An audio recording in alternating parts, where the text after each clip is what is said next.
ఇంకా విఘ్నేష్ కన్నా రాజేనయ్య. అవును, సాగస్తాను ఉపయోగిస్తాను.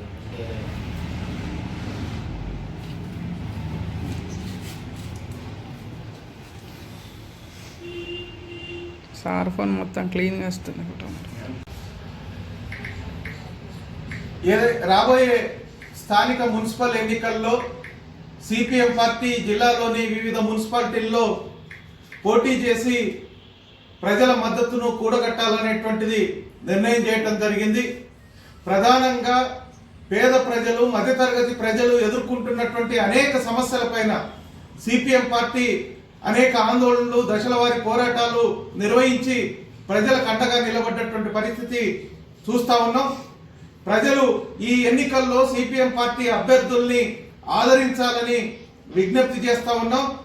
అదేవిధంగా ఈరోజు ఈ దేశంలో ఉన్నటువంటి బీజేపీ ప్రభుత్వం పేదలకి, కష్టజీవులకి ఉపయోగపడేటువంటి ఉపాధి హామీ పథకం యొక్క చట్టాన్ని మార్చి పేద ప్రజల పొట్టగొట్టేటువంటి పద్ధతుల్లో నిర్ణయాలు చేస్తూ ఉంటే వాటిని సమర్థిస్తూ ఈ జిల్లాకు సంబంధించినటువంటి ఎంపీ ధర్మపురి అరవింద్ ఈరోజు ప్రజల్ని మభ్యపెట్టే పద్ధతుల్లో మాట్లాడుతూ ఉన్నాడు.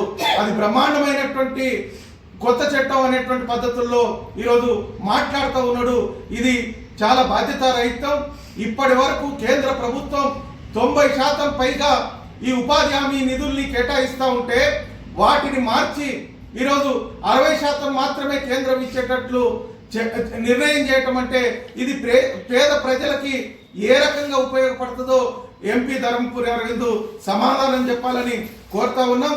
నగరంలోని ప్రజా సమస్యల్ని పట్టించుకోకుండా ఈరోజు ఈ నిజామాబాద్ పేరుని మారిస్తే మొత్తం సకల సమస్యలకు పరిష్కారం అనే పద్ధతుల్లో దీన్ని ఇందూరుగా మారుస్తామని గొప్ప చెప్పుకుంటున్నాడు తప్ప నిజామాబాద్ నగరంలో ఉన్నటువంటి వాటర్ సమస్య కానీ, డ్రైనేజీ సమస్య కానీ, మురికి కాలువల సమస్య కానీ, రోడ్ల సమస్య కానీ, తాగునీటి సమస్య కానీ, పేదలకు ఇళ్ల స్థలాల సమస్య కానీ వీటి మీద ఇప్పటి వరకు మాట్లాడింది లేదు, పోరాటం చేసింది లేదు. హిందూ ముస్లిం పేరు పొందాలనేటువంటి ఒక కుట్ర ఈరోజు బీజేపీ చేస్తూ ఉంది.